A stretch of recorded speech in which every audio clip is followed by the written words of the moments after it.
Quoi de neuf docteur, l'émission d'histoire qui ne parle pas d'histoire. Bonjour à toutes et à tous, je suis toujours Pierre Sertoff et vous êtes toujours sur Quoi de neuf docteur. Je vous propose de continuer cette 7e émission de la seconde saison. Et je vous propose tout de suite d'introduire mon co-présentateur. Il est toujours là, tel Obélix avec Astérix, tel Timon avec Pumba, ou encore Clémenceau avec La République. Il reste fidèle à notre programme. C'est Pierre Suer. Comment ça va, Pierre ? Ça va très bien. Il fait extrêmement chaud. Enfin, on est mi-février, il fait 20 degrés. Vive le réchauffement climatique, voilà, c'est ce que tu voulais dire. C'est un peu ce que je veux dire. Et comment t'as trouvé cette première partie ? C'était bien. J'ai moins le stress de chanter maintenant, donc ça va. C'était en première partie. Si on veut te retrouver, tu passes à la salle Poirel. Oui, c'est ça ? Peut-être pas tout de suite. Je suis passé à la galerie Poirel de temps en temps, mais enfin, c'est ça. Pas encore sur la salle. Nos invités n'ont pas fui depuis la semaine dernière. Elles sont déjà dans les starting blocks pour répondre à notre débat historique. Il s'agit d'Alexandra Pierre et Caps, docteur en histoire romaine pour une thèse sur l'empereur et la cour de Dioclétien à Théodose Ier. Et de Théodore Garot, doctorant sur une étude archéologique de l'habitat et du réseau hydrologique de l'agglomération antique de Cran. Quoi de neuf docteur spécial histoire romaine, c'est reparti pour une seconde partie. Quoi de neuf docteur, en partenariat avec Histoire d'en parler, association d'éducation populaire. Comme à chaque début d'émission de la seconde partie, nous faisons un débat provocateur. Nous avons déjà évoqué l'histoire religieuse en se disant est-ce qu'on n'en fait pas un peu trop avec l'histoire religieuse ? Napoléon avec est-ce qu'on n'en fait pas un peu trop avec Napoléon ? L'époque moderne, est-ce qu'on n'en fait pas un peu trop avec l'époque moderne ? Et aujourd'hui, on vous propose un débat où on se demande pas si on en fait trop, mais si on n'a pas fini le jeu, si le game n'est pas fini, si vous me permettez l'expression, puisque après plusieurs siècles de recherche, est-ce qu'on peut dire que tout a été dit en histoire antique ? Et là, vous allez me répondre non. Et je vous propose ensuite d'argumenter. Et avec Pierre, nous avons des questions pour relancer le débat, puisque nous ferons les avocats du diable. Très bien, alors non, effectivement. Oh voilà, ça aurait dû être filmé ce moment, parce que vraiment c'était un acting studio, enfin vraiment c'était parfait. Ouais, mais c'est vrai que le grand public peut parfois avoir cette impression-là. Je l'entends parfois dire, moi, auprès d'élèves ou d'étudiants, mais l'histoire ancienne, l'histoire romaine, en fait, c'est borné dans le temps, donc c'est achevé, c'est terminé. Pas du tout, ne serait-ce que sur le plan scientifique, effectivement, et je pense que mon voisin ne va pas me contredire. Mais on ne cesse de faire des découvertes archéologiques, on ne cesse de les étudier avec encore plus de technicité, on ne cesse de publier et de republier des inscriptions, donc ça n'est jamais terminé. Et puis, je crois que l'histoire ancienne et l'histoire romaine plus particulièrement, parce que c'est mon cœur de spécialité, a largement débordé sur les siècles ultérieurs et vit encore énormément dans notre société. C'est peut-être une idée un peu banal que de le rappeler, mais c'est le cas. Et puis, tout simplement, l'Empire vivra toujours dans nos cœurs. Voilà. Ouais, on va censurer ce passage. Dommage. Et puis, l'Empire n'a jamais pris fin aussi, comme dirait l'autre. Exactement, l'Empire n'a pas chuté. Voilà. Exactement. Je ne sais pas comment rebondir à ces propos pro-impérialistes. Qu'est-ce que t'en penses du coup moi aussi je dis non, parce que on est saisi.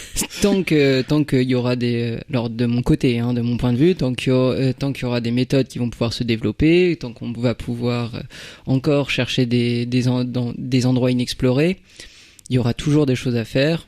Et on le voit avec le LIDAR par exemple dans mon domaine. Le LIDAR, c'est ce qui permet, comme un radar, mais comme un radar porté par avion maintenant, et qui scanne par exemple la forêt amazonienne. Et on a trouvé des quantités de cités aztèques et mayas. Je suis pas spécialiste de qui c'est, mais on a trouvé des quantités d'informations, et ça montre bien que grâce à cette technologie-là qui est apparue à peu près dans les années 2000, qui n'arrête pas de s'améliorer, on fait des découvertes incroyables. Découvertes majeures. Et c'en est qu'une par rapport à tant d'autres. Mais du coup, vu votre réponse, et c'est une deuxième question provocatrice, est-ce que du coup l'histoire antique n'est pas en train de devenir une étude scientifique plutôt qu'une étude littéraire ? Puisqu'on pourrait imaginer que les sources littéraires s'épuisent. Il y a un corpus qui est donné et on va pas redécouvrir des nouveaux textes, des nouveaux chants. Si, on en découvre très régulièrement. Encore un texte de Galien il y a quelques années qui est apparu sur un manuscrit d'un monastère du Mont Athos, il me semble. Donc on en découvre en permanence.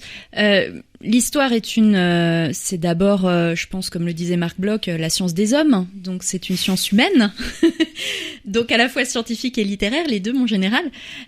Scientifique par sa méthode critique qui s'est développée quand même considérablement depuis le 19e siècle, le fait d'étudier de manière critique les sources, de les croiser, d'essayer de démêler aussi le fait historique du mythique. Donc c'est une discipline scientifique, mais littéraire aussi parce que raconter l'histoire, en tout cas exposer ses connaissances en histoire et ses analyses, c'est aussi une mise en récit. Donc il y a eu de grands historiens au 19e siècle, au 20e siècle et encore aujourd'hui pour qui la langue et le maniement de la langue ne sont pas dissociables du fait d'exposer ses connaissances. Des gens comme Jules Michelet ou d'autres encore, là ce sont des exemples très anciens. Donc je pense que effectivement le fait d'exposer ses connaissances doit reposer aussi sur une capacité à maîtriser finement le langage, c'est ce que disait Marc Bloch encore. Voilà, donc un peu scientifique, un peu littéraire, je crois. Puis c'est surtout qu'il faut compléter avec les découvertes qu'on va faire grâce à la science, ça pourra apporter peut-être une nouvelle vision sur les textes qu'on avait et pour lesquels on n'avait pas forcément de réponse. Est-ce que ça peut aller en contradiction ? Est-ce qu'il est déjà arrivé qu'il y ait des découvertes archéologiques, je pense par exemple, qui va amener un nouveau courant historiographique et du coup une réinterprétation de sources littéraires ? Voilà, c'est une question peut-être compliquée. Oui, alors j'ai peur de répondre parce que je n'ai pas d'exemple qui me vient là précisément en tête, mais c'est le cas. C'est le cas, effectivement. Le développement aussi des nouvelles technologies, les nouvelles préoccupations que chaque époque développe, invite à revisiter les siècles antérieurs avec un nouveau regard. Actuellement, je crois qu'on peut citer toutes les études qui portent sur les questions climatiques ou sanitaires, justement appliquées à la non-chute de l'Empire romain. Ce sont des préoccupations qu'on développe depuis quelques années, quelques décennies au maximum. Donc c'est une manière de revisiter des sujets anciens et avec un autre regard. Moi, j'ai un ami qui m'avait dit, lorsque nous étions tous les deux boursiers à l'école française de Rome, si jamais il passe par là, je le salue, que on est souvent plusieurs chercheuses, plusieurs chercheurs à explorer un même sujet, une même source. C'est inévitable. Il faut pas chercher toujours l'inédit ou le sensationnel, mais on revisite toujours ces sources-là en cherchant autre chose que son voisin ou sa voisine. Du coup, tu pars du principe qu'on n'a pas épuisé toutes les sources littéraires, une source même qui aura été exploitée, on peut apporter un nouveau regard, c'est ça ? Oui, toujours. Je pense que c'est un éternel recommencement. C'est là aussi peut-être un peu une tautologie de le dire, mais je crois que oui. On est encore une fois plusieurs à travailler sur les mêmes sources et on peut jamais dire bon bah voilà, on a lu cet auteur, on l'a étudié de telle manière, bon bah affaire classée. Ça n'arrive jamais en fait. Ouais, les questions qu'on adresse au passé changent aussi. Enfin, comme tu disais sur le climat, bah on se posait peut-être moins la question il y a 50 ans et puis là aujourd'hui on se dit tiens il y a ce truc là sur tu vois les chutes de civilisation, ce qui est un peu un paradigme de se dire tiens cette civilisation a chuté parce qu'il y a un changement climatique, parce qu'il y a des modifications sociales. Bah, en fait tu vas poser des nouvelles questions sur les mêmes sources, quoi, tu vois. Oui. Et du coup, pour ce qui est de la chute de l'Empire romain, par exemple, donc qui n'a pas chuté, en tout cas, il va falloir que tu expliques.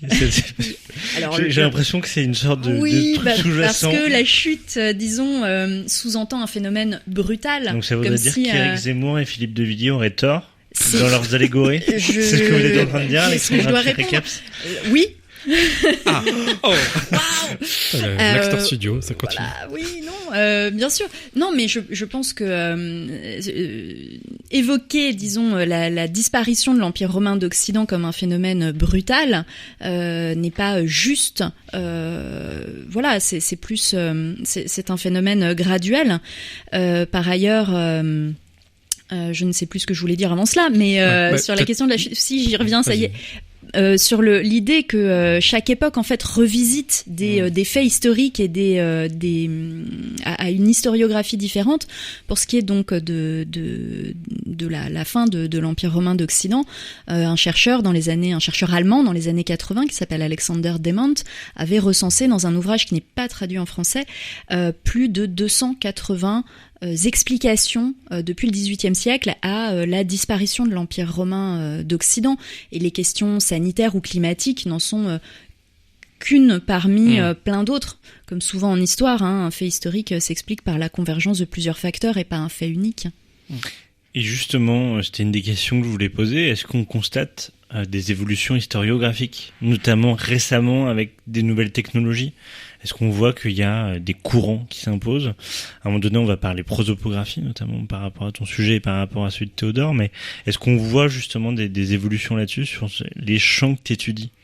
Oui, sur la question même de l'Antiquité tardive, et je choisis cette expression à dessein parce que c'est une notion historiographique qui a fait irruption un peu dans le champ des études historiques dans les années 70-80, notamment grâce aux travaux de Peter Brown.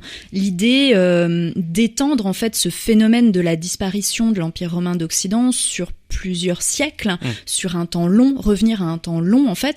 Alors il y a des détracteurs de cette position-là qui sont partisans de la chute et d'un phénomène plus brutal, notamment sur le plan politique. Mais ça, c'est une tendance assez nette dans l'historiographie de l'Empire romain tardif, et c'est de parler plutôt d'antiquité tardive pour aussi explorer des champs qui ne sont pas que politiques, mais qui sont aussi culturels, sociaux, linguistiques, juridiques, etc. Moi, j'ai une question pour Théodore, du coup, sur Grand. Est-ce que tu as quelque chose, une explication justement sur Grand? En gros, c'était une ville qui était importante à l'époque de l'Antiquité, qui a un devenir à l'époque mérovingienne, et puis il y a un peu un trou par la suite. Est-ce que c'est quelque chose que tu as pu un peu identifier? Alors non, nous on s'est vraiment concentré que sur les ruines antiques. Donc on n'a pas compris on n'a pas encore identifié des structures d'habitat ou une vraie rétractation avec des vraies habitations du Moyen-Âge ou autre. Mais par contre, pour répondre à la question, c'est vrai que si on s'était juste focalisé sur les écrits qui avaient été faits, notamment par Édouard Salin ou les archéologues des années du début du siècle ou des années 60, on n'aurait pas du tout la même vision de Grand qu'on a actuellement. Et ça, c'est parce que la science est arrivée et qu'elle a apporté des nouvelles informations, mais dès les années 80.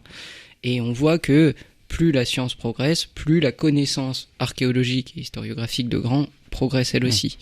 Pour expliquer un petit peu dans le détail, longtemps on a dit que Grand c'était une ville sanctuaire parce qu'il y avait de l'eau, et c'était une explication extrêmement importante, et on lisait les textes en se disant tiens, là il y a Constantin, là il y a Caracalla, là il y a l'empereur Julien aussi, ils viennent à Grand parce que c'est un sanctuaire d'eau, et en fait on a voulu un peu faire rentrer des ronds dans des carrés quoi.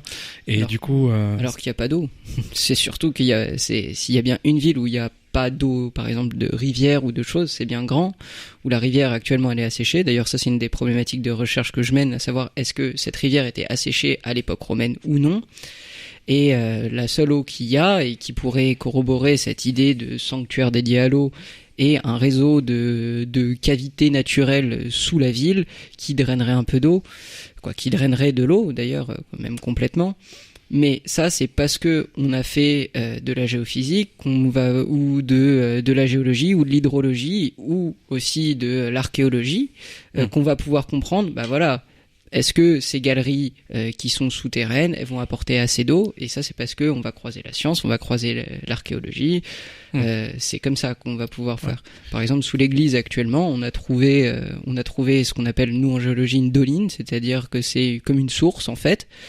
Et ce serait sous l'église, donc ce qui serait un peu normal, l'endroit où il y aurait un pseudo-temple, avec énormément de guillemets, parce que il n'y a aucune preuve d'un temple, aucune maçonnerie, rien qui a été trouvé, même avec nos outils géophysiques. Comme quoi, même si on peut croire que la science va tout révolutionner, des fois, un bon chantier de fouilles à l'ancienne, ça porte Justement, plus. j'ai une question là-dessus. Est-ce que les réglementations sont pas justement une opportunité pour trouver d'autres choses? Je reviens sur ce que je disais en première partie, la fameuse visite archéologique du musée Lorrain qu'a faite aussi Alexandra, où ils ont découvert des trucs incroyables, où les historiens n'imaginaient même pas qu'il y avait ça à cet endroit, etc. On peut imaginer que l'archéologie donc en France va se développer de plus en plus, mais potentiellement aussi dans des pays qui sont développés, en développement. Et est-ce que justement ce développement massif de l'archéologie peut, de ton côté archéologique, avoir un nouveau regard et expliquer des choses qu'on ne sait pas expliquer, et sur ton regard, Alexandra, est-ce que ça peut être une opportunité fabuleuse de découvrir d'autres modes de vie qui remettraient en cause même peut-être ce qu'on a imaginé jusqu'à présent? C'est quoi cette question? C'est une question à rallonge. En tout cas, moi, de mon côté, je sais que l'ouverture à d'autres pays, par exemple, moi je travaille avec une entreprise qui s'appelle Enerex, l'ENSG, qui est avec, grâce aussi à Bruno Gavazzi, qui est un archéologue, un géo-archéologue, et qui va en Iran, qui va en Égypte. Ils vont faire des campagnes de prospection un peu partout dans le monde, grâce à ces méthodes qui sont maintenant beaucoup moins encombrantes, beaucoup moins coûteuses à mettre en place. Et ça nous permet d'identifier à très très grande échelle des sites qui n'ont pas été identifiés, comme j'en parlais tout à l'heure des Mayas, dans la forêt mésoaméricaine. Ça ne pourrait jamais être fait avec une simple prospection, parce que c'est des choses qu'on ne voit pas, même quand on est sur le terrain. Et tout ça, mieux comprendre le global permet de mieux comprendre ensuite des choses plus fines. Et plus on va avoir d'informations en croisant les données, que ce soit géologiques, archéologiques, géophysiques, n'importe quoi, mieux on comprendra les sites archéologiques. Mais je pense qu'il y a un excellent laboratoire qui est un exemple qui parlera à tout le monde, c'est Pompéi en la matière. Depuis quelques années à Pompéi, il y a de nouvelles campagnes de fouilles, alors qu'on n'avait plus fouillé depuis longtemps. Et c'est une manière aussi de revisiter l'histoire d'un site qui est en partie bien documenté, qu'on connaît déjà bien, même si on a laissé toute une partie du site non fouillée pour que les générations futures puissent s'y exercer aussi et apporter leur pierre à l'édifice. Mais Pompéi, justement, ces dernières années, a pu employer la technologie du lidar, d'autres convoquer aussi des anthropologues, l'imagerie médicale, pour restaurer les moulages en plâtre qui avaient été faits au 19e siècle.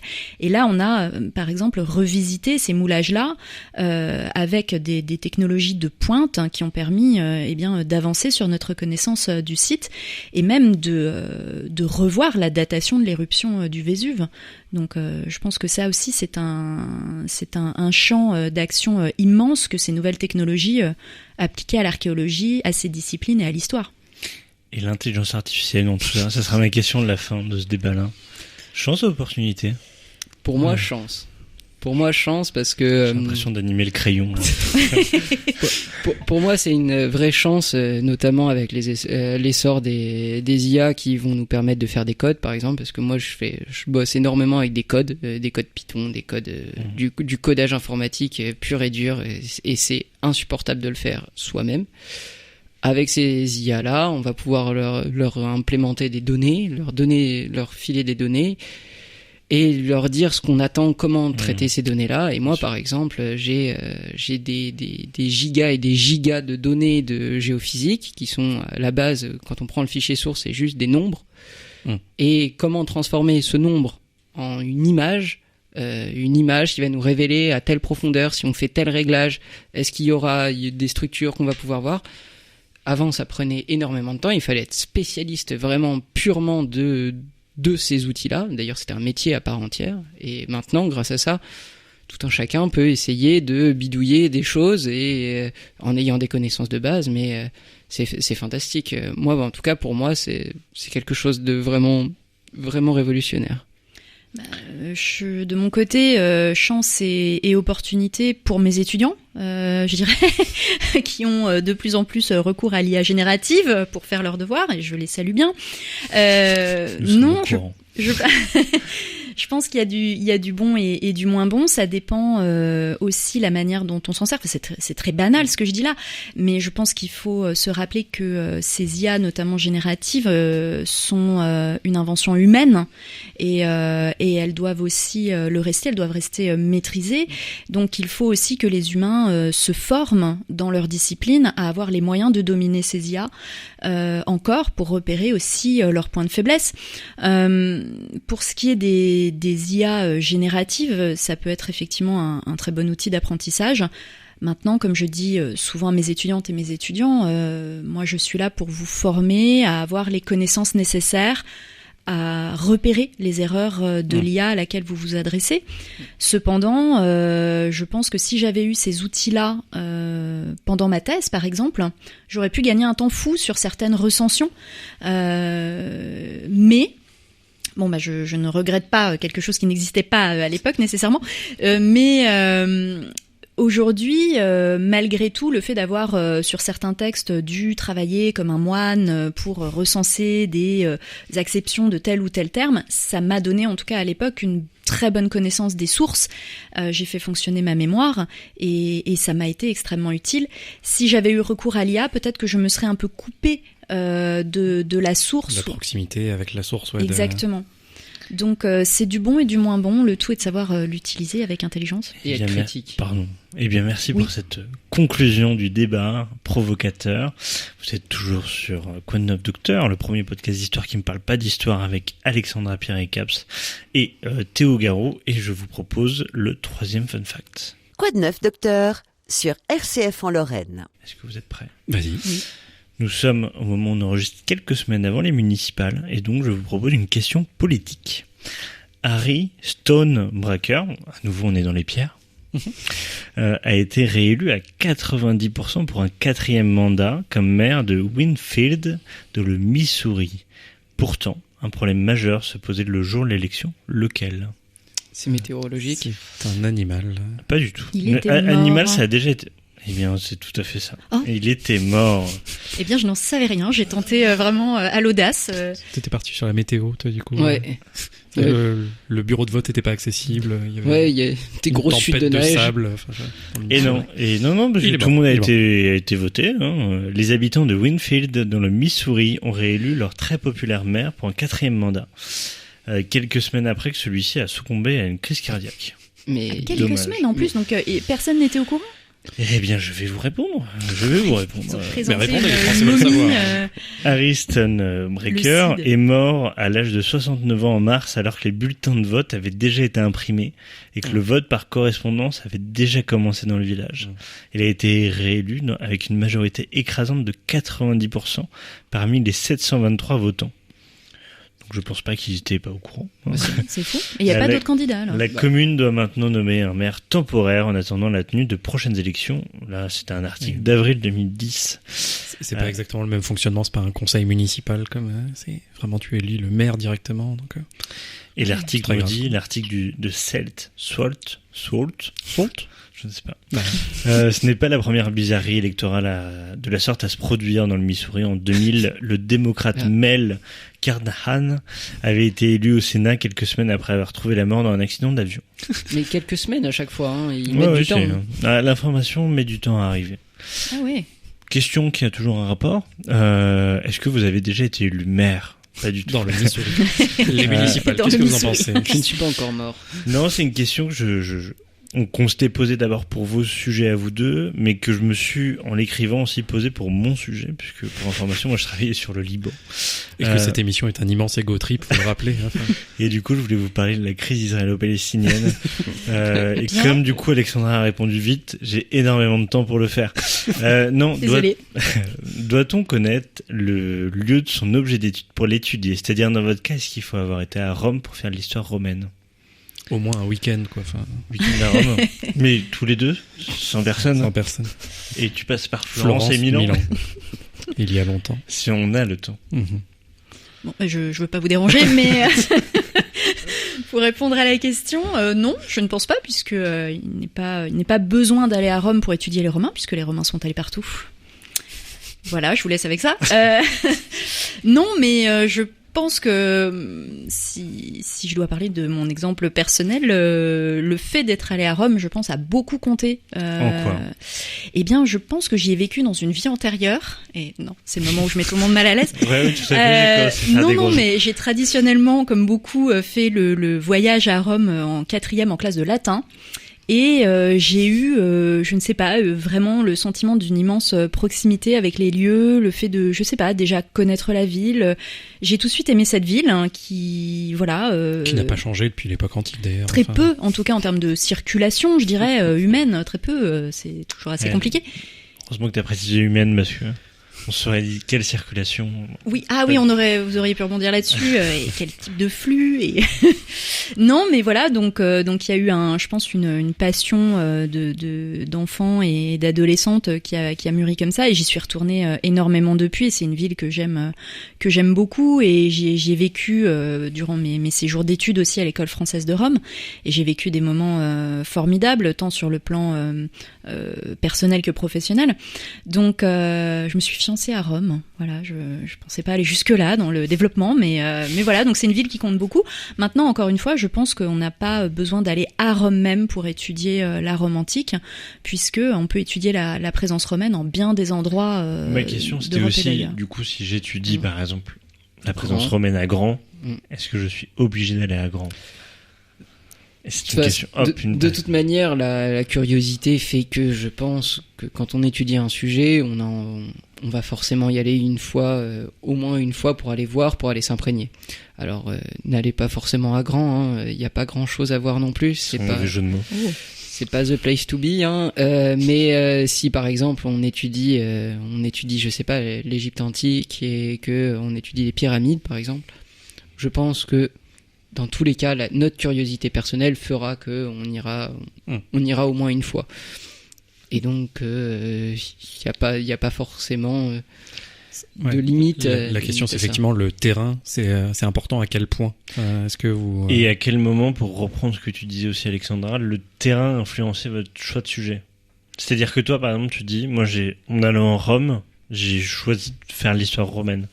Est-ce que toi, du coup, alors pas en allant en Grand, parce que j'imagine que du Mans non, mais qu'est-ce qui a fait que tu as préféré faire de l'archéologie romaine plutôt que de l'archéologie médiévale ou même contemporaine? Alors là, je vais peut-être décevoir, mais c'est juste que j'ai demandé à un prof s'il avait besoin d'un doctorant et qu'il y avait un sujet de thèse qui s'ouvrait, et ils m'ont proposé ça, et j'ai dit go. Allons-y. J'avoue que j'aurais préféré l'Égypte antique, parce que au niveau géophysique. Détrompez-vous, il y a les tablettes zodiacales qui sont censées représenter un calendrier lunaire, il me semble, égyptien, qu'on a trouvé au fond d'un puits fracassé, à grand, en plein grand. Mais après, que ce soit, moi ce que je savais, c'est que je voulais faire dans le monde antique, parce que je voulais trouver des choses qui me plaisait, encore une fois Indiana Jones, et après, que ce soit sur de l'Égypte antique, que ce soit de la Grèce antique, que ce soit de la Rome antique, que ce soit Mésoamérique ou quoi, c'était pas forcément un problème, une limite à ça. Ce que je voulais, c'était trouver des choses, chercher et trouver des choses. Et toi, du coup, dans l'autre sens, Alexandra, le fait est que t'es tombé amoureux de la ville de Rome. J'aime beaucoup Grand aussi. Magnifique. En quoi, du coup, derrière, tu en as fait aussi un sujet de thèse sur ces lieux de pouvoir, en tout cas sur ces mécaniques de pouvoir qui sont plutôt à Rome que dans d'autres lieux où aurait pu être l'Empire romain? Parce que tu t'intéresses à l'Occident, pour rappeler, parce qu'il y a l'Empire romain d'Orient aussi à ce moment-là, à partir de Dioclétien. Parce que t'as pas été à Istanbul. J'étais pas une très bonne élève en grec, donc très vite je me suis tournée vers l'Occident. Non, je pense qu'il y a de ça. Dans mon parcours, j'ai fait beaucoup plus de latin, j'avais cette familiarité avec la langue, et donc je me suis tournée vers l'Occident, qui me parlait plus que l'Orient. Par ailleurs, par rapport à mon sujet, il y avait une diversité de situations politiques en Occident que je n'ai pas retrouvée forcément en Orient à la même époque. Donc ça a conditionné aussi les choses. Maintenant, je ne sais pas si mon amour pour Rome m'a fait particulièrement choisir ce sujet-là. Effectivement, le choix des sujets est toujours un moment particulier avec la directrice ou le directeur de thèse, parce que lui aussi a des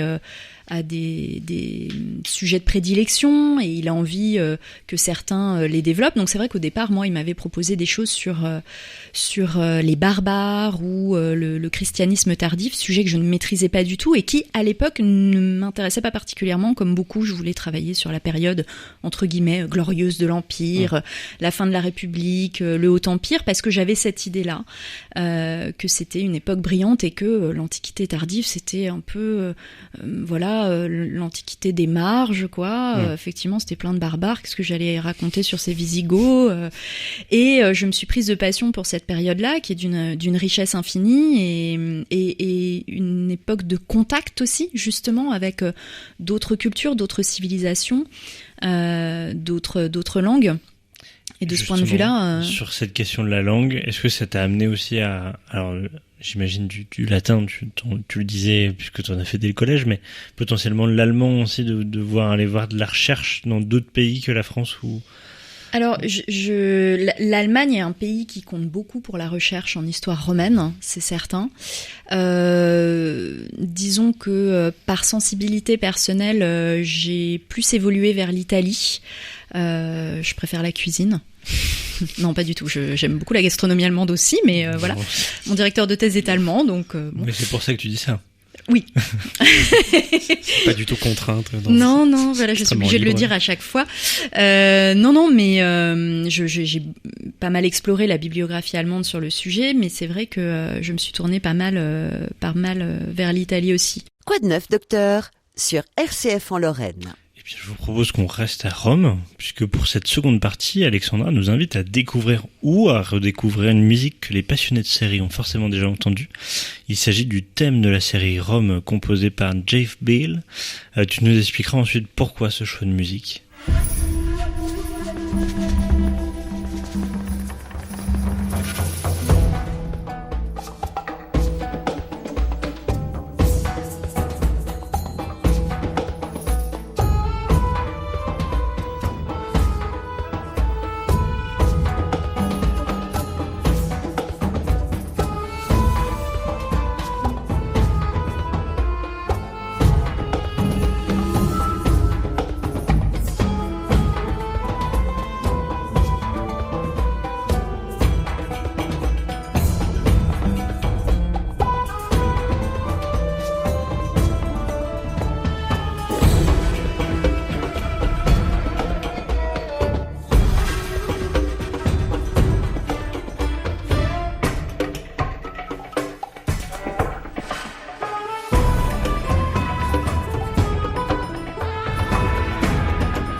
Quoi de neuf, docteur, l'émission d'histoire qui ne parle pas d'histoire. Eh bien, merci Alexandra pour ce choix de musique. Avec plaisir. Est-ce que tu peux nous expliquer, parce que ça coule pas de sens, une série qui s'appelle Rome. Oui, pourquoi est-ce que j'ai choisi cette série sur la Rome antique alors que je travaille sur la Rome antique? Effectivement, je peux expliquer le concept. Oui, justifie, parce que là vraiment... Non, mais c'est une série qui est sortie maintenant il y a 20 ans. À l'époque où j'étais étudiante, et c'est une série qui a compté aussi dans mon parcours et mon imaginaire, je dirais, parce que je pense que c'était une des premières fois où on représentait la Rome populaire de cette manière, c'est-à-dire une Rome grouillante, populeuse, bigarrée, sale aussi, surpeuplée, avec tout ce que ça a comme conséquence. Et c'est quelque chose qu'on n'avait pas forcément vu dans la tradition des grands péplums, ne serait-ce que italiens des années 60, où Rome est toute blanche, marmoréenne, voilà, avec le type qui balaye, les toches blanches, on est toujours impeccable. Et dans ce revival un peu des péplums du début des années 2000, il y a eu évidemment Gladiator, le premier.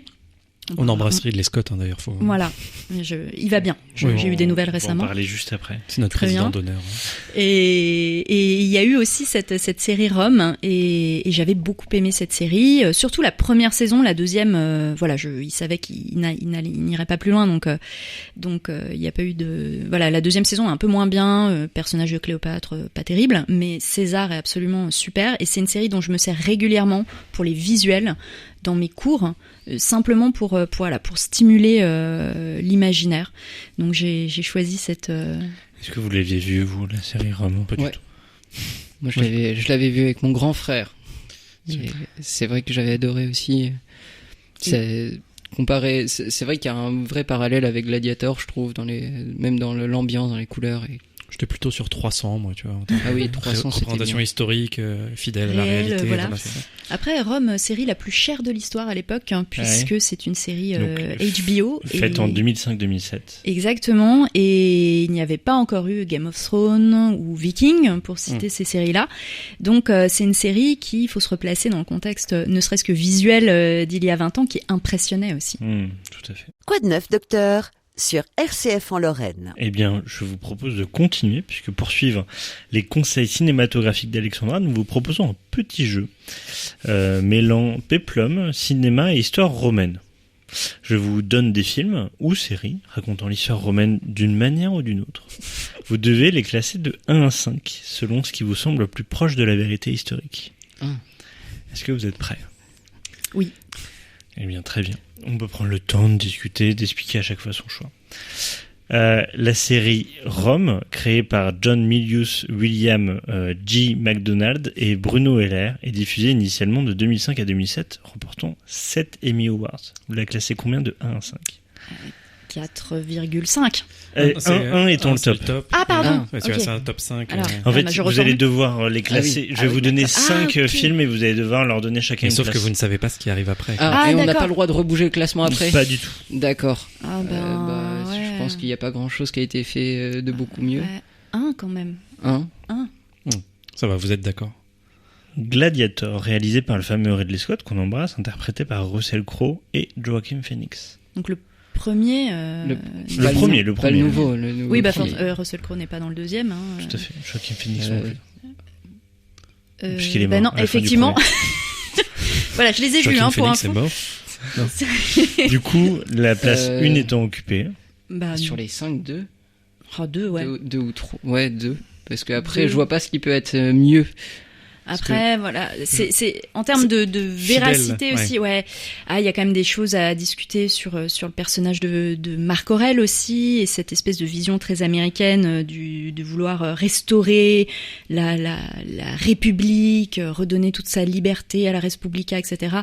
Des choses qu'on a plaquées sur Marc Aurèle, enfin que les Américains ont plaquées sur Marc Aurèle et qui sont pas réalistes. Mais en dehors de ça. La figure du barbare aussi, voilà, donc, toujours un peu un espèce de chevelu excité et qui parle un espèce de charabia vaguement germanique. Et puis les scènes de gladiateurs, et puis en fait, il n'y a rien qui va avec ce film. Non, alors par rapport aux deux, allez, 2, je le laisse quand même en 2. Tous les deux. Astérix et Obélix Mission Cléopâtre, réalisé par Alain Chabat, avec notamment la participation d'Alain Chabat. C'est vrai. Ouais, mais là, il y a de l'affect derrière. Oui, c'est ça, c'est notre petit cœur mou qui bat là. En fonction de la véracité historique. La véracité historique, mais c'est difficile quand on a autant de... quand c'est un film qui nous a fait autant rire. Je ne sais pas ce qui arrive derrière, donc je le mettrai en 5, mais en même temps je l'aime, donc c'est difficile. C'est que la représentation des chantiers dans tout à fait. Dans l'Égypte antique. Et puis avec la potion magique, tout ça. S'il y a Pompéi après dedans, Pompéi, il faut absolument le mettre en 5, donc... Et quand... Eh bien, on prend le risque de le mettre en 5 ou... Oui, ils envoient quand même des pierres avec juste de la potion magique. Ouais. La potion magique, c'est fort. Avant-dernier film, Ben-Hur, film américain sorti en 1959, réalisé par William Wyler, produit par Sam Cimbalist et avec Charlton Heston dans le rôle titre. Je l'ai vu, mais il y a longtemps. On a déjà attribué le 5, donc je dirais 4. Moi, je peux pas donner d'avis, ça fait trop longtemps que je l'ai vu. Je l'ai vu il y a très très longtemps aussi. Donc mais 4. Possible. Eh bien, le dernier que je vous propose, 2 heures moins le quart avant Jésus-Christ, un film franco-tunisien réalisé par Jean-Yann, sorti en 1982. Le film raconte l'histoire de Ben-Hur Marcel, interprété par Coluche, garagiste dans une colonie de l'Empire romain, se retrouvant malgré lui impliqué dans un faux complot contre César, qui est interprété par Michel Serrault. On est obligé de le mettre en 3. On est obligé, je crois qu'il faut être honnête avec nous-mêmes, on l'a pas vu venir, on aurait dû. Donc un film extrêmement réaliste, et qui est très drôle. Il a mal vieilli, mais il est très drôle. Qui est très drôle, qui a été utilisé dans l'expo qui a eu lieu il y a pas longtemps sur Cléopâtre, le mystère Cléopâtre à l'Institut du Monde Arabe. Ils avaient fait une section cinéma et ils avaient passé un extrait sur vraiment un mur géant. Et alors non, de l'actrice qui joue Cléopâtre en l'occurrence dont j'ai oublié le nom, mais ça avait de la gueule et donc je pense qu'il mérite son 3. Ok, très bien. Est-ce que vous en voyez d'autres films qui auraient pu bien parler de l'Empire romain ? Tu disais la série Pompéi. Pas la série, le film catastrophe Pompéi qui est sorti, qui est vraiment immonde. Il y a rien qui va dedans. C'est minable. C'est vraiment, il faut pas perdre 2 heures de son temps à regarder ça. Les effets spéciaux sont même pas bons. Non. C'est même pas un nanar, tu vois, enfin où tu te dis. Mais en plus, je crois qu'il y a des bons acteurs à l'intérieur. Mais c'est. Il y avait besoin d'argent, du coup. Voilà, c'est ça. C'est un film pour manger. Non, parce que des fois, tu sais que c'est des mauvais films, mais c'est un peu un plaisir coupable. Tu te dis, c'est pas bon comme 300. C'est sympa. 300, c'est un peu nanar, mais c'est épique nanar. Quoi. J'adore les films où je les regarde et où je sais que c'est tellement nul que je le regarde. Tu commences à avoir un petit plaisir. Ouais, c'est ça. Mais là, c'est même pas ça. C'est juste mauvais. Je vous propose qu'on passe au dernier fun fact. Sauf si tu avais une idée de film. Alors oui, un grand oublié, je trouve, dans la liste, dans la série des péplums, de ce revival du péplum dans les années 2000, il y a Agora, sur la mort de la philosophe Hypatie, enfin la vie et la mort de la philosophe Hypatie. Agora qui est, mais peut-être qu'on peut fact-checker, d'Alejandro Amenábar, il me semble, avec Rachel Weisz dans le rôle titre. Et je l'ai vu il y a très longtemps au moment de sa sortie, mais c'est un film vibrant en termes de véracité historique. Il faudrait que je le revoie avec mon œil critique d'aujourd'hui, mais très très beau film et qui a le mérite aussi de mettre en lumière ce personnage féminin qui est pas si connu du grand public et qui mérite d'être évoqué dans un contexte aussi de violence religieuse qui peut lui aussi être commenté, je pense, à l'aune de bien des événements actuels. Eh bien, merci Alexandra. Nous sommes toujours sur Code 9 Docteur avec Alexandra Pierre-Caps et Théodore Garou. C'est bien ça ? C'est parfait. J'ai eu un doute sur le nom de famille. Dernier fun fact, le pape Pie II n'a pas toujours mené une vie très catholique. Quelle était son activité avant de rejoindre les rangs de Dieu ? Je crois que je le savais. Pie II, on est à quelle époque ? Alors, Pie II,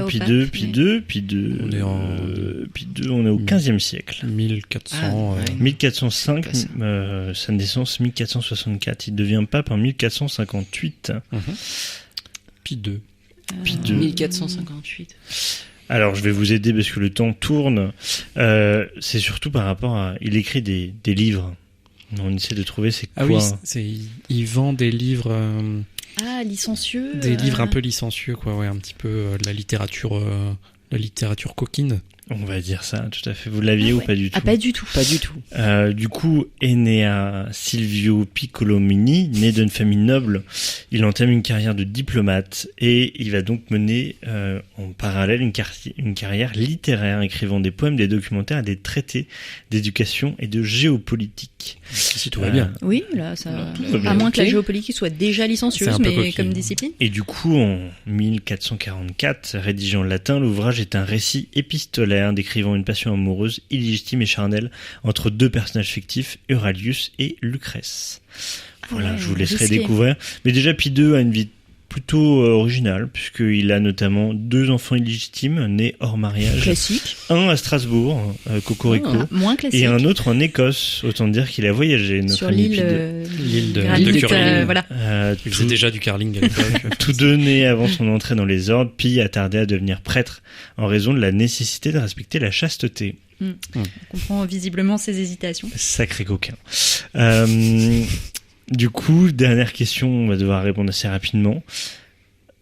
Quand on a vu vos sujets, on s'est dit que Théodore, toi, c'est plutôt d'étudier la vie des gens, dans le sens de c'était quoi leur mode de fonctionnement par l'espace géographique et du coup par l'archéologie.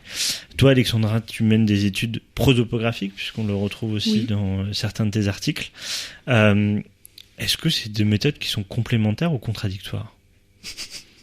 Très rapide. Je pense qu'elles sont complémentaires. Voilà. S'il faut faire rapide, oui. Non, plus globalement, est-ce que du coup c'est 2 manières de faire de l'histoire différentes ? Oui et non, je pense. Enfin, pardon. Oui. Non, mais c'est sûr que c'est 2 manières de faire de l'histoire un peu différentes, mais après, on peut trouver des liens. Oui, moi la prosopographie m'a servi beaucoup à pister les gens en fait, à reconstituer des carrières, des passages dans des lieux aussi justement. Est-ce que tel ou tel individu a pu croiser tel autre? Est-ce que ces gens se connaissent? Est-ce qu'ils ont pu se fréquenter? Est-ce qu'ils ont pu échanger des informations ou de l'argent également? C'est des choses auxquelles j'ai pu m'intéresser. Donc je pense que le lieu aussi est un facteur commun important. Maintenant, il est vrai que moi je me suis beaucoup servi de la prosopographie pour des individus qui sont connus des sources, notamment littéraires ou épigraphiques. Donc des individus souvent issus de l'aristocratie, mais pas que, bien sûr. Alors que peut-être les méthodes de Théo se rapprochent aussi plutôt d'autres couches de la population, mais... Moi, j'essaye de tout prendre pour avoir encore une fois un aspect global, mais on a tellement peu de témoignages de grands ailleurs, on n'est même pas sûr du nom de la ville, donc. Travailler sur le collectif, ça prend, il y a moins de risques. C'est ça. C'est trouver des limites de ville, c'est plus simple que de comprendre pourquoi elle était là, même si c'est un des aspects de mon travail. Eh bien, merci pour vos réponses. Parce que pour grand, il y a pas de texte. Il y a pas de texte. C'est quand même assez surprenant, quoi, tu vois. Mais vas-y, si tu veux terminer ton timing, mais... Et non, mais après, on va devoir parler de manière accélérée. Voilà. On va parler en 1,25, donc. Non, mais bien sûr, on pourra en reparler de grand. C'est même un podcast en soi qu'on préfère. C'est vrai. Mon cher Pierre. Quoi de neuf, docteur, sur RCF en Lorraine? À la base, et pour toute fin de notre émission, on laisse la parole à Marin Manzin. Et donc, à la base, il devait nous parler de sa thèse et de ses avancées. Mais avec son franc-parler, son expérience, son regard critique, nous nous sommes écartés de l'objectif initial. Ainsi, pour ce nouvel épisode de Comment va Marin, Marin Manzin, doctorant en dernière année de thèse d'histoire moderne, nous livre son point d'avancée depuis le dernier épisode, qui était en fait le 2e épisode. À toi, Marin. Salut Pierre, ravi de vous retrouver pour ce nouvel épisode et pour vous donner des nouvelles de ma vie de thésard. Alors moment certainement intéressant pour les auditeurs et peut-être aussi surtout pour les futurs thésards s'ils s'en trouvent parmi eux. Je suis dans ce que j'appelle une phase de moins bien parce que évidemment la thèse s'articule avec notre vie, on le sait, et donc inévitablement elle peut et elle doit en subir les aléas et les coups de moins bien également. Et donc c'est le cas depuis un certain temps, depuis le milieu de janvier, je dirais. Et donc alors que j'avais prévu un calendrier pour avancer avec des semaines bien organisées, etc., qui devaient s'articuler en janvier, la vie quotidienne, la vie de famille percute un petit peu de tout cela. Rien de bien méchant, mais des choses qui m'obligent donc à délaisser un petit peu le travail de thésard en ce moment pour me consacrer à d'autres priorités, c'est ainsi. Mais, et c'est là où ça devient intéressant, et qui montre que la vie de thésard en fait s'articule, comme je le disais, réellement avec notre vie de tous les jours, c'est que malgré cette phase de moins bien et d'autres préoccupations, la thèse continue tout de même de fermenter dans l'esprit, et donc c'est aussi ce genre de moment où on peut arrêter une activité qu'on est en train de faire parce qu'on pense à notre thèse, pour prendre des notes, pour approfondir une réflexion, pour passer un appel, pour vérifier quelque chose, que sais-je encore. Donc en fait, la thèse n'avance pas vraiment, en tout cas elle n'avance pas aussi bien qu'on le voudrait, mais elle ne recule pas, et c'est après tout l'essentiel qui est là. Et donc par exemple l'autre jour, j'étais en voiture, je réfléchissais, et me vient donc une idée pour la thèse, pour la rédaction précisément. Et donc, alors je rassure tout le monde, avec toutes les précautions de sécurité qui étaient de mise, je me suis garé, et donc j'ai pris des notes sur mon téléphone pour ne pas oublier ce à quoi j'étais en train de penser. Et puis comme peut-être certains le savent, en tout cas dans l'équipe, je suis aussi engagé dans un mandat d'élu local dans mon village à Grand, et donc les échéances municipales qui se présentent font que je me préoccupe aussi d'autres dossiers donc à venir, puisque je suis à nouveau candidat sur une liste. Donc voilà, la thèse subit aussi la vie et les choix que l'on fait. parfois à son détriment, c'est pas toujours bienvenu, je l'accorde, mais c'est ainsi et c'est peut-être aussi parfois nécessaire pour garder un petit peu l'esprit aéré et pour pouvoir revenir d'autant mieux derrière à la thèse, c'est en tout cas ce que j'espère faire ces prochains temps. Eh bien merci Marin pour ton témoignage et ton retour d'expérience, on te souhaite bon courage pour ces dernières semaines intenses. Quoi de neuf, docteur, présenté par Pierre Sertoff. Avant de fermer les archives, on note une référence de plus. Un livre, un film, un documentaire, un podcast à ajouter, on vous laisse la parole. Est-ce que vous avez des recommandations ? Oui, alors moi j'en aurais éventuellement 2, mais je vais être très rapide. La première, c'est une série télé qui a été un coup de cœur l'année dernière, une série Netflix qui s'appelle Chaos. Il n'y a eu qu'une seule saison. De quoi ça parle ? Alors, c'est une forme de dystopie, mais à travers la mythologie grecque. C'est-à-dire qu'on est plongé dans un monde qui nous est à la fois familier, mais en même temps curieux, étranger. Et les dieux sont parmi nous. C'est le monde d'aujourd'hui. Voilà, on roule en voiture, on a des smartphones, etc. Mais les dieux de l'Antiquité sont parmi nous et on revisite le mythe d'Orphée et d'Eurydice. Et c'est absolument génial. C'est très bien écrit. Esthétiquement, c'est vraiment très agréable à voir, très bien composé. Et Jeff Goldblum en Zeus, vraiment, ça vaut son paquet de cacahuètes, je crois. Chaos sur Netflix. Chaos. Alors malheureusement, elle n'est pas renouvelée pour une 2e saison, mais vous pouvez aller signer la pétition pour demander une 2e saison de Chaos.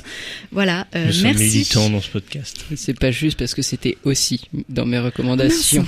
Ok, et du coup tu en avais une 2e, ce qui permet à Théo d'en chercher une. Oui. J'en ai d'autres. Alors, c'est un livre que j'ai lu l'année dernière également, qui a été un best-seller en Espagne. Contre toute attente, j'ai envie de dire, puisque c'est un livre qui parle des livres.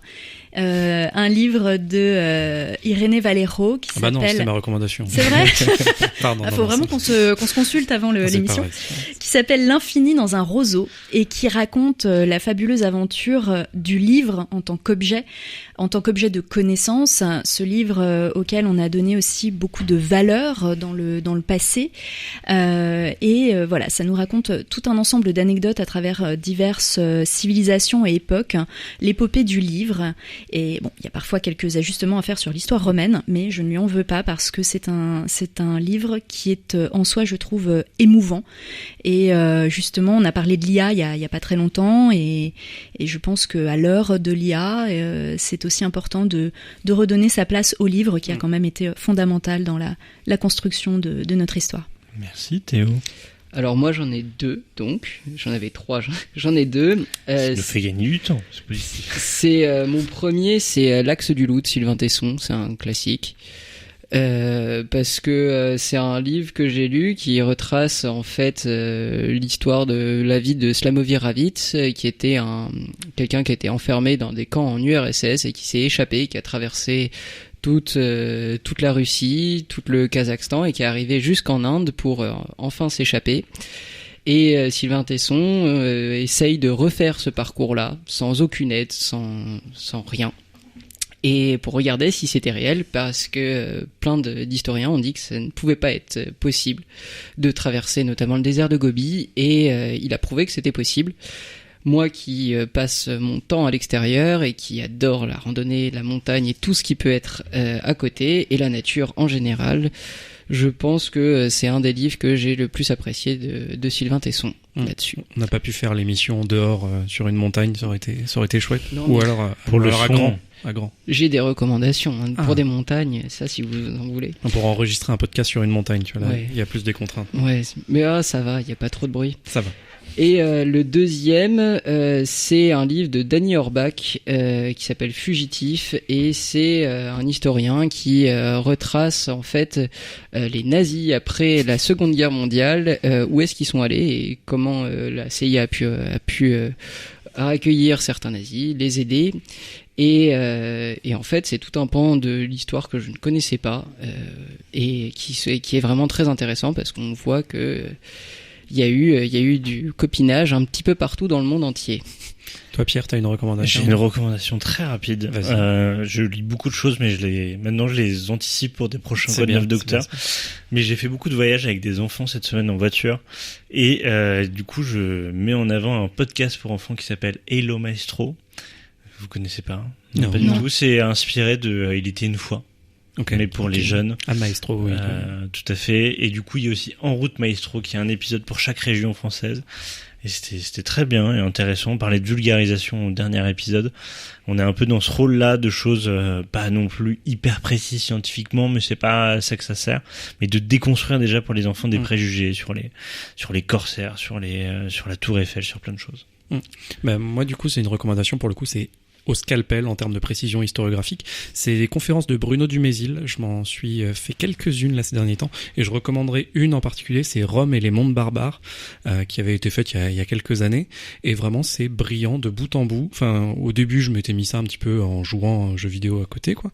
Et vraiment, je n'arrivais plus à jouer à mon jeu parce que vraiment, je regardais Bruno Dumézil, je regardais ses images, ses illustrations, elles sont magnifiques. Et c'est donc sur Rome et les mondes barbares et la chute de l'Empire romain, point d'interrogation, parce que en fait c'est un continuum qui s'étale pendant des siècles et des siècles, et en fait il n'y a pas vraiment de date de fin. 476 c'est un peu un mythe, quand il y a la déposition d'Odoacre en 476, en fait celui qui le dépose est quasiment plus romain que lui, mais en même temps c'est plus compliqué que ça, et c'est vraiment très brillant en termes d'explications sur les sources de ce que c'est l'histoire de l'Antiquité tardive, et comment on passe au Moyen-Âge, et ce que c'est barbare, qu'est-ce que ça veut dire.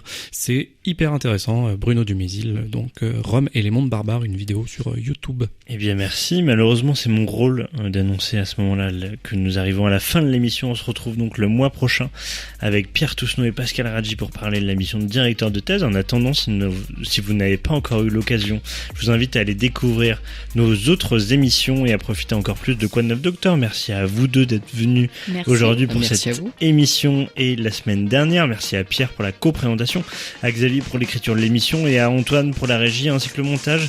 Bon mois à tous et à bientôt. À la prochaine.